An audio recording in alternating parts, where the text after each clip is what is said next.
Good afternoon guys. Hapon na pala. Halos hindi kami nauubusan ng energy. Ito mga kapatid ko talaga pag tinopak na ko, ayan nagkaagyayaan. So ngayon nandito ako nakaupo sa Ace Hardware. Feel at home na ako dito guys, no. Napagod yung lola ninyo guys kakasunod sa aking ate. Nagabili kasi siya ng hose. Ako naman nakahanap ako ng bibili na yan. Kasi si Kulot at saka si Chico hindi maabot yung lababo pag naghuhugas ng kamay at mag-toothbrush. So ito na lang bibilhin natin. Maya 359 lang. Tapos nakita ko heavy duty siya, heavy load. Oh, kita nyo guys, 100 kg. So kahit kami ni auntie dito, kayang-kayang makaupo dito. So ayan. Ang tagal-tagal ng prosesyon sa simbahan din ang tuloy.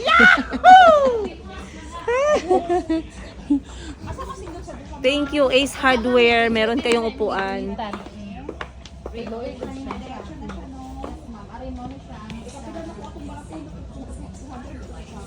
Iba, may mga customer guys na bumibili lang. May customer din na talagang may interview pa. Yung ate ko nag-i-interview muna. Kulang na lang gawin niyang google.com yung mga staff dito sa Ace.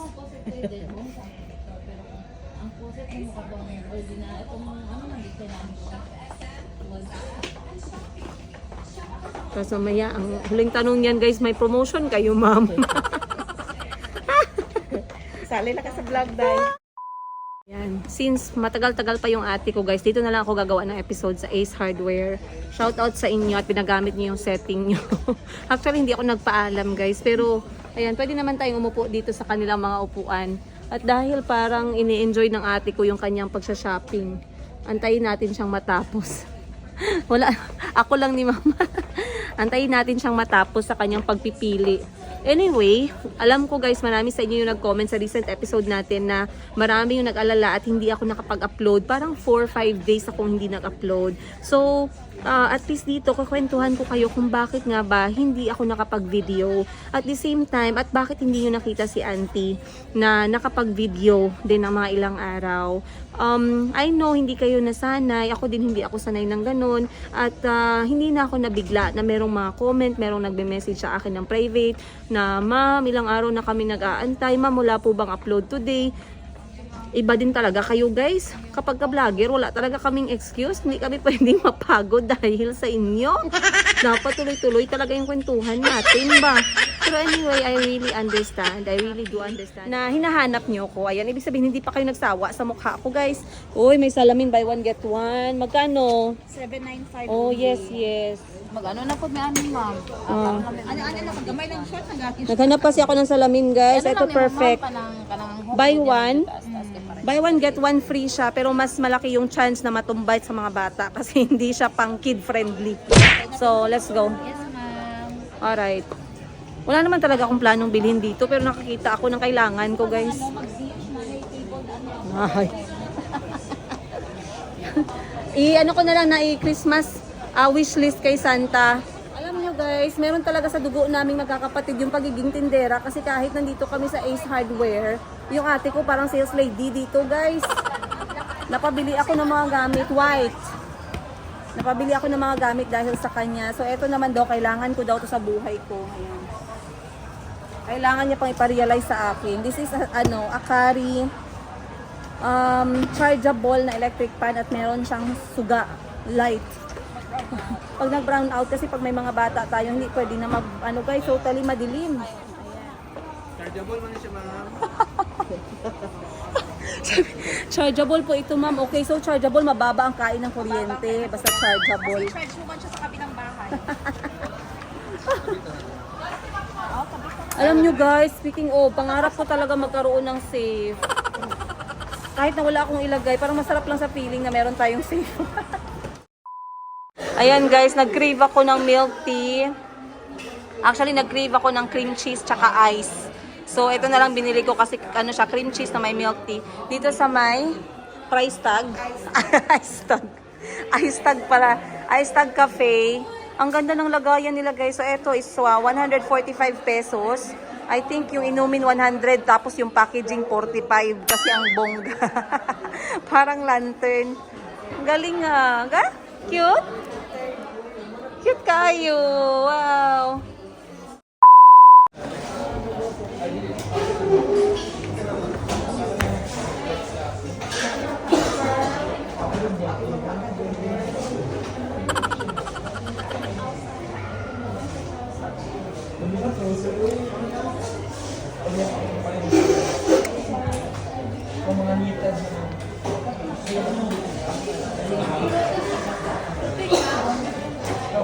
A few moments later. Na 33 years old na ako, never ako nag-decorate talaga. Kasi never ako nagkaroon ng bahay. Uy, makaiyak tayo guys. Uy! So ngayon, i-feel natin talaga itong bahay na to. Lagyan natin ng decoration. Magsimula muna tayo sa mga damo guys. Kasi budgeted lang. Next week, next month, iba naman.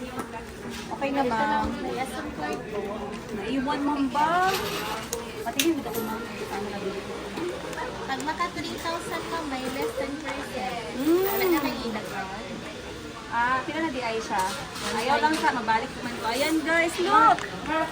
Ay, sobra akong excited. Actually, lahat ng mga kapatid ko nasa-celebrate talaga sila. Tsaka yung mga bata, gusto ko ma-feel nila yung kulturang Pinoy na merong Pasko. Kasi yung Pasko sa atin, hindi lang man siya religious guys, parang nasa kultura na nating mga Pilipino. So, this year, I want my kids to experience Christmas. Dapat mag-good English. So, okay lang. Oh my God! May tanong ka. Guys, naabutan na kami dito ng alas 8 guys ng gabi. Kakahanap ng Christmas decoration. Masyado akong emotional guys. Sabi ng ate ko doon na lang daw sa palengke bumili pero hindi. Dito tayo bibili kasi maganda. Oh. Ayun. Quality is the best. Yes. Saan dapat merong quality? Dapat merong quality saan? Sa decoration saan pa? Tanungin natin sila. Okay, saan dapat merong quality sa buhay? Sa'yo. Okay, go. Dali na. Wag. Dapat may quality ba ang ano mo, ang boyfriend mo? Yes. Oh. Quality time. Quality time. Quality Vlog. Ikaw, saan dapat merong quality? Quality sa family. Wow. Family first. Oh, paano ang ano mo, ang iyong utang record, may quality ka? Oh my God. Oh my God. Oh my God. No comment. No comment.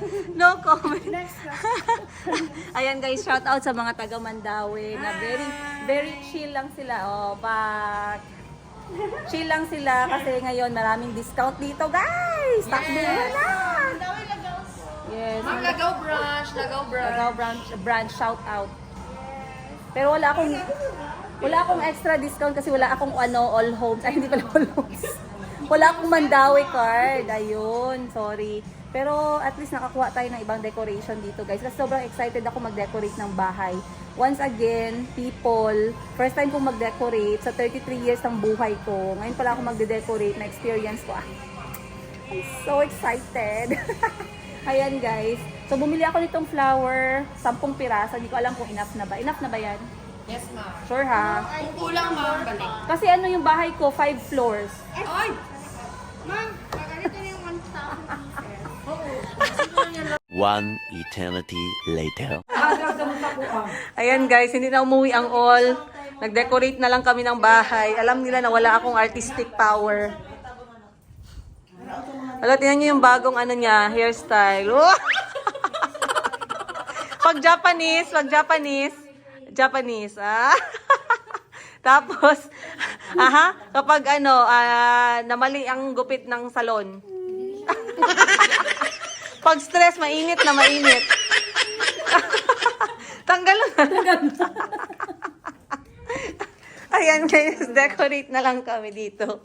Andito yung mga kapatid ko para may moral support. Ayan. Actually, lahat na nag-decorate dyan. Extended family. Yung mga kapatid dito, lamon lang yung relax lang. Relax lang.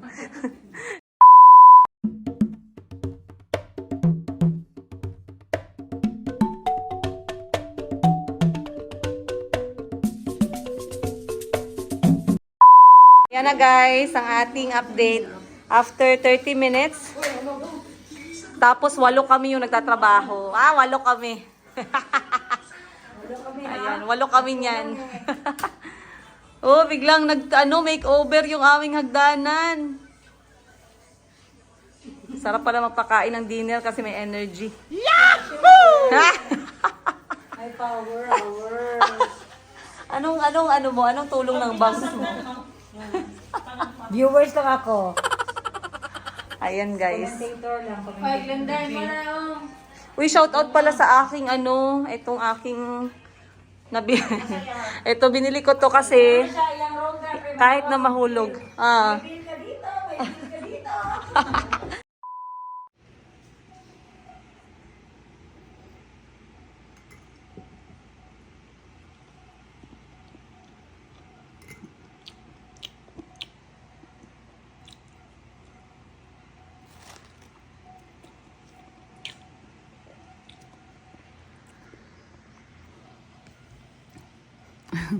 Good morning guys! Maayong buntag, Jensan. Time check tayo bago pa lang mag alas 7. At ako'y gising na dahil nawerla yung kalag ko guys. Dahil kagabi nag-usap kami magkakapatid, sinasabi nila na tinatawanan nila kami sa plano namin na mag-road trip papuntang Zamboanga dahil daw sobrang layo. So ngayon, tinatry ko i-check yung mga flights by Cebu Pacific galing dito sa Davao kasi wala dito sa Jensan, from Davao to Zamboanga kasi yan talaga yung gusto ng puso ko guys. Yan yung gusto kong gawin para this year, para sa sarili ko. Syempre pag ginawa ko to sa sarili ko, hindi pwedeng ako lang mag-isang aalis guys. Shadow naman tayong emote niya. Mamaya para tayong naglalakad-lakad sa beach tapos para lang tayong nag-i-emote sa mga problema natin sa buhay. Ay hindi pwede ang ganyan. At saka this is one of the goal para sa akin at sa mga bata at sa pamilya ko na makapag-travel kami sa bagong lugar together. So ngayon, i-check natin, tingnan natin kung makahanap ba ako ng magandang presyuhan. Pero, ayan, dahil nagkaroon tayo ng house tour sa last episode, sana hindi ninyo na-miss. Ito na ang ating karagdagan. Woo! Ang ganda! Ayan. So, DIY lang yan, syempre. Malaki din ang ambag ko dyan, guys, kahit hindi naman ako nag-finalize. Yung mga kaibigan namin, shout out kay Miss Arlene ng A+ Tutorial Minds. Dyan sa Norala. Ayun, maraming salamat sa iyong skill and talent na libre lang, walang bayad. So, ganyan na siya kaganda ang aming hagdanan. And, yeah, samahan niyo ako today. Sana makahanap ako ng flight. And then, sana matuloy ito kasi excited ako, guys. Hi! Morning! Wow!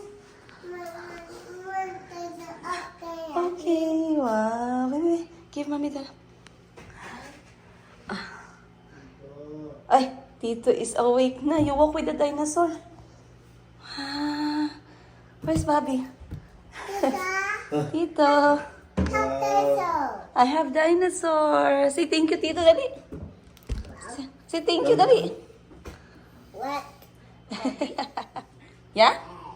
Yes. Chico have dinosaur. Calby have Chase. Give to Calby na. Wait lang.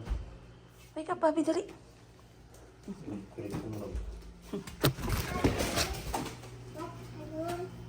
Bobby, you want halloon?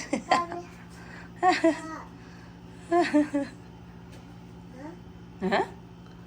Huh? Chase? Huh? Huh? Chase balloon? Ito po yan. Chico. Come na, dali na. What? Halika, no one is holding him. Give to Bobby. Bobby. One chase balloon. Come, dinosaur, we go down na. Slowly. Gang, i-off ang aircon, dali gang, be. Let's go. Say morning, Mama. Good morning, Mama. Okay. Hello. Ay, it's a balloon. Dinosaur balloon. You like it? Look. Hi, Chase. Where are your team, Chase? Today has no school for Calby because today is Sunday. Which things? I need all the things for Oh, you want all the teams? Huh? for my brothers too. I know, but when we went last night, they only have Chase left. The other team, Pops, is not there. Tanggal yung muta. Alright, ay nako guys, halos mag-give up na ako sa kakagawa sa computer kanina. Inabot ba naman ako ng 2 oras? Kasi ang hirap palang mag-book, no? Struggle is real, lalo na pag madami. Dahil biglang nawawala yung mga ticket. So ngayon, very good na at nakahanap na tayo ng at least mura-mura. Mura-murang ticket papunta sa Zamboanga kung saan magsisimula yung ating tour para makita natin yung Sulu. So ngayon, nagtatanong-tanong ako, nagre-research ako kung kaya ko bang kung kaya ba namin gawin din yung Basilan at saka Zamboanga sabay ng Sulu para 3-in-1 na, o di ba parang kape lang. So natagalan ako mga 2 oras, malapit na ako mag-give up guys kasi hindi pa ako natapos mag-encode ng name, ng mga ID number. Nag-load na naman yung page, pero finally ayan, maraming salamat sa Cebu Pacific. Sana naman meron tayong promotion dyan, i-PM nyo naman ako privately. na-close ko yung ating booking, pero hindi natin nagawa ng Nobyembre kasi ang mamahal talaga ng ticket sa November. Eh, alam nyo naman yung pamilya ko guys, isang batalyon. Pag ako lalakad, dapat sama talaga yung mga kulots. Ngayon, na-confirm ko na siya. Bali, sa month of December, nahulog yung ating trip. Pero okay na din, goods na din. Kasi at least earlier pa. Gusto ko lang sanang magkondisyon at mag-enjoy at mag-relax bago yung ating panganganak. Kasi alam ko medyo mapapasabak na naman tayo nito guys sa walang tulugan mode. Zombie mode. So sa lakad na to, kasabay ko yung iba kong mga kapatid. Siyempre hindi mawawala si Mama, hindi mawawala si Kulit-Kulot, saka si Chico-Chico, at siyempre hindi mawawala si Auntie Christine. Kaya ayan, okay na guys. So sobrang excited ako kasi nga katulad ng sinabi ko sa inyo sa mga recent vlog ko, pagka-graduate ko sa Mindanao State University, age 21, nag-abroad ako agad 2 months later pagkatapos ng graduation. So after kung lumabas ng Pilipinas, never before at saka after kung lumabas ng Pilipinas, hindi ko talaga nabigyan ng oras yung bansa natin, hindi ko nakita. Nung before ako, habang nag-aaral ako, at the age, younger age natin, yung mga 18, ganun, wala talaga kaming kapasidad mag-travel. Walang pera, wala talaga guys, pang-baon lang talaga, kulang pa. So, nanghihingi pa ako ng baon sa mga classmate ko before sa university. So, ngayon, pag abroad, hindi naman ako masyadong umuwi. Pag umuwi, kasama ko lang yung mga pamilya ko dito sa Jensan. Tapos, alam nyo naman dito before, kahit hanggang ngayon, isang labasan mo lang, malaki na yung gasto. So, dito lang kami sa loob ng bahay mostly. Pero this time, dahil nakakapagbenta-benta naman tayo, at least nakakatulong yun. At least, sana once a month, meron tayo makitang bagong places na hindi pa talaga natin napuntahan. Of course, excited ako para sa aming lahat. Excited ako para sa mga bata to make memories with them. Excited ako para kay Mama kasi syempre si Mama guys, 60 plus na, 'di ba? Deserve niya na talaga itong mga ganitong bagay. At syempre, si Auntie na din dahil makakakita siya ng bagong lugar dito sa Pilipinas at makikita niya kung gaano kaganda ang ating mga natural resources. Other than that, of course, hindi mawawala yung ating mga kwento-kwento para ma-share naman natin sa lahat ng mga kababayan natin. Hindi lamang yung mga nasa Pilipinas na hindi pa nakapunta sa mga lugar na pupuntahan natin, kundi pati na din sa mga OFW natin na hindi nakauwi at hindi pa nakakauwi. Para naman hindi nyo masyadong mamiss yung Pinas at saka yung pagkain, yung mga inumin, yung mga tanawin, diba? Good, sa ngayong araw, productive tayo. Ang gagawin ko ngayon ay mag-encode na ako ng mga benta-benta ko dahil mamaya baka magalit na yung mga customer natin. Guys, bigyan nyo naman ako ng pasensya konti. Kasi kapag ka-weekend, tinatry ko talaga na yung weekend is para sa mga bata. Kaya, kung pwede lang, hindi muna ako mag-send ng mga items, hindi muna tayo mag-focus sa benta-benta. Kaya pasensya na po talaga sa mga gusto agad matanggap yung item nila, hindi po talaga siya posible kasi hindi ko po kontrolado yung mga courier. Number 1. Number 2, pag nagbayad po kayo, kailangan ko pa pong i-pack, kailangan ko pang i-encode, kailangan ko pang i-set ng schedule para makuha dito sa bahay ng mga delivery courier. So, konting pasensya lang po. Minsan, depende sa location niyo, minsan 1 week natatanggap nyo na, minsan naman merong iba na talagang natatagalan, which is 2 weeks. Like I said, hindi ko na po siya talaga kontrolado once na nabigay na natin sa courier. Kasi konti lang yung option natin, 'di ba? Yung JNT company at saka yung LBC. LBC naman nasa 3 days din eh. So, okay na yun, goes na to kasi LBC masyado ding mahal. So, maraming salamat guys sa hindi nyo pagsawang pagbili at pagsuporta sa aking benta-benta. Hanggang ngayon, hindi pa rin ako nakakakita ng pwesto ng tindahan ko. Pero sana, praying na magkaroon na tayo ng pwesto. Para naman na maganda yung ating pagnenegosyo kahit maliit lang. So, maglilinis lang tayo ng konti and then, let's be productive once more.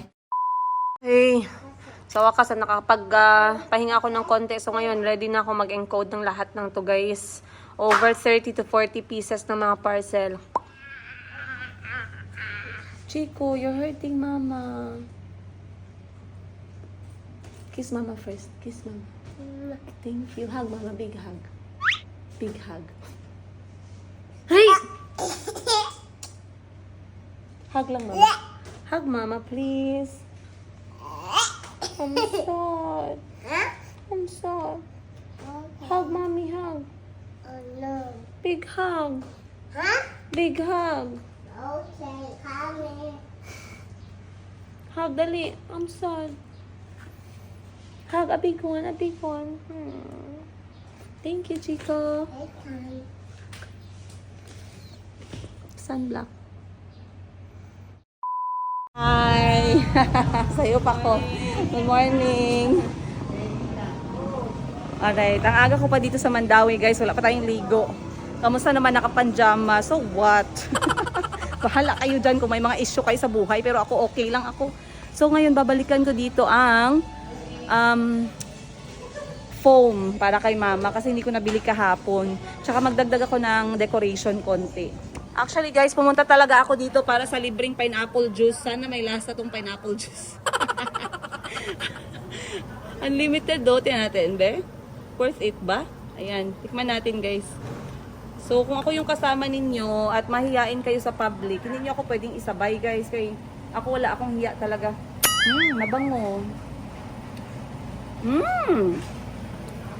Parang isang balde yung asukal nito ah.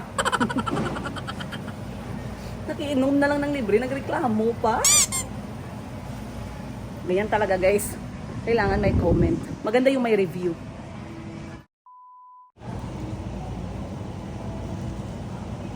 Pero at least malamig. Pero yung kanilang foam dito sa Mandawi, meron siyang 10 years warranty. Ibig sabihin, kapag nagsag yung foam or para siyang mag-powderize, yung magbukbuk, pwede mo siyang ibalik.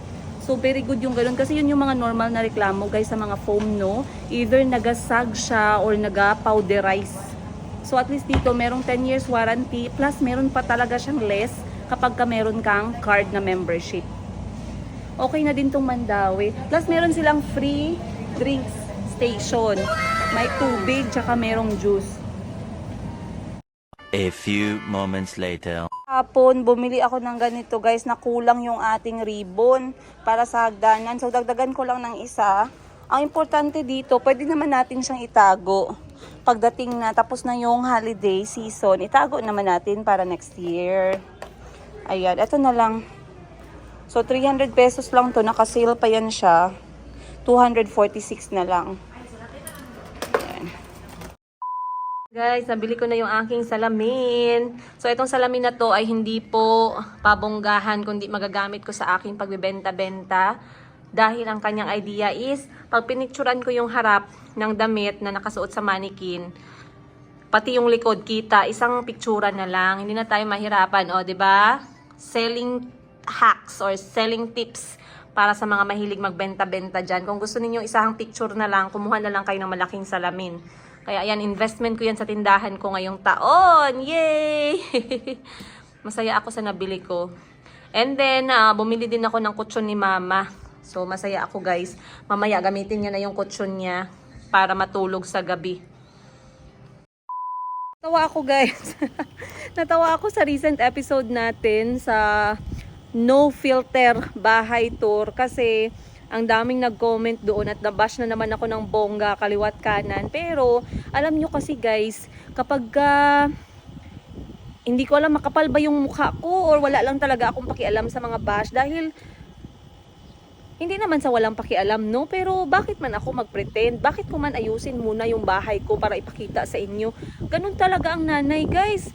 Meron ng mga nanay na isang anak lang, halos wala na ding oras sa sarili nila. Pasalamat na lang tayo, may mga nanay na humihinga pa. Ayun. So ngayon, merong mga araw na maayos yung bahay. Meron talagang mga araw na makalat yung bahay. Pero okay lang yan. Ang importante, kumpleto yung mga anak natin. Simula umaga hanggang gabi. Ayun. At marami din nag-comment about sa ating sampayan. Bakit daw ako nagsampay sa property ng iba? Hindi ko makita saan dito banda yung property ng iba na sinampayan ko, guys, kasi kahit ako siguro pag may nagsampay sa property ko ay hindi naman tama yan. So bakit natin gawin sa iba? Syempre siguraduhin natin na magsampay tayo sa property lang natin. Tsaka let me remind you guys, no, isang buwan pa lang kami dito. Masyado naman kayong harsh sa akin, guys. Hindi naman ako ng panahon. So eto, mga temporary lang yan habang naghahanap kami ng paraan kung paano natin mapapabuti yung bahay o yung paligid. Hindi naman yan na pang 10 years yung binili kong sampayan, guys. Temporary lang muna, naglaba nga yung kapatid ko, hinangir niya, social. Ay, speaking of kapatid ko pala, yung bunso namin na kapatid, ini-encourage ko na dito sa akin magstay. Bakit? Number 1, gusto ko merong boy figure or man figure sa mga bata. Dalhin sila sa labas, maglaro ng basketball, maglaro ng sports. Yun sana yung gusto kong gawin ng bunsong kapatid namin. Nag-aaral pa siya sa college as police. So, talagang nagtutulungan muna kami magkakapatid para makatapos siya. Pero dito siya sa akin muna dahil gusto ko na nandito siya.